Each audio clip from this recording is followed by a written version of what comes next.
va finir sur une note un peu plus fun. Et c'est l'année 2023 qui a été une belle année pour la chanteuse Taylor Swift. Oui, je suis tombée cette semaine sur le classement Forbes des 100 femmes les plus puissantes ou les plus influentes du monde. Et franchement, j'étais assez surprise par le top 5. En number 1, on a Ursula von der Leyen, présidente de la Commission européenne. En deuxième position, Christine Lagarde, présidente de la Banque centrale. OK. Kamala Harris en troisième place, vice-présidente des États-Unis. Giorgia Meloni, on parlait de la montée de la droite. Et en cinquième place, Taylor Swift. Alors, je vous avoue que je me suis d'abord frotté les yeux, puis j'ai voulu comprendre pourquoi. Il faut savoir qu'elle est passée de la 79e place en 2022 à la 5e cette année. Et en faisant des recherches, je découvre qu'elle a également été élue personne de l'année par le Time Magazine. C'est assez surprenant, surtout en voyant la liste des précédents sélectionnés. On avait Volodymyr Zelensky l'année passée, Greta Thunberg ou encore Donald Trump. Mais qu'est-ce qui a bien pu pousser l'hebdomadaire Time à honorer une pop star d'un titre presque toujours réservé à des personnalités politiques ? 17 ans après le début de sa carrière, Taylor Swift n'a jamais eu autant de poids économique, culturel et politique. Grâce au succès record de sa tournée Eras, Taylor Swift est devenue milliardaire en octobre, ce qui fait d'elle l'une des rares artistes à atteindre ce niveau de fortune.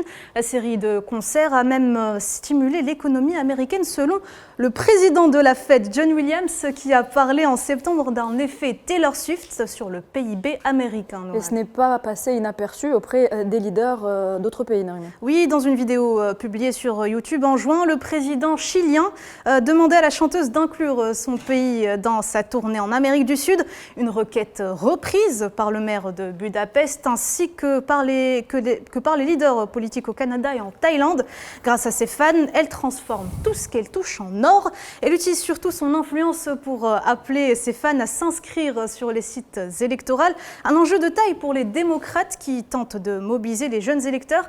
Parce que, je vais vous donner un exemple, en septembre 2023, Taylor Swift avait posté un message sur Instagram pour encourager ses followers à s'inscrire sur le vote.org, sur le site vote.org.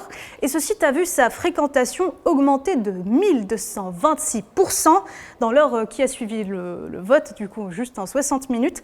Un soft power impressionnant qui nous laisse penser que son influence sur l'élection présidentielle de 2024 pourrait être profondément puissante. Nazim Sieni, vous êtes un Swiftie ? Non, mais j'ai suivi cet artiste. En fait, d'abord, tous ses albums se sont inscrits dans le top 3 du Billboard à chaque fois aux États-Unis. Elle incarne aussi une jeunesse qui est friande de liberté. Elle représente une certaine idée de la femme aussi. Elle est jeune, elle est née en 89, donc je crois qu'elle a 34 ans. Ouais, 34 ans exactement. Et elle est tellement puissante, vous imaginez, alors ça va faire sourire notre ami Karim, c'est qu'elle doit se produire en France au nouveau stade de Lyon. Oui. Et on va déplacer une journée de championnat à cause d'elle, pour elle. Donc en espérant que les Lyonnais descendent en Ligue 2, mon cher Karim, que l'OM finisse dans le top 3 du championnat. Mais pour vous dire un peu ce qu'elle incarne et ce qu'elle est. Et puis surtout… Et elle pourrait influencer le vote de la présidentielle 2024. Bien sûr. Et je pense que la classe politique américaine a compris le poids qu'elle avait auprès des jeunes générations, etc. Donc ça fait partie… Vous savez, je finirai juste là-dessus, c'est que les Américains dépasseront toujours le monde avec deux choses, le way of life et le soft power.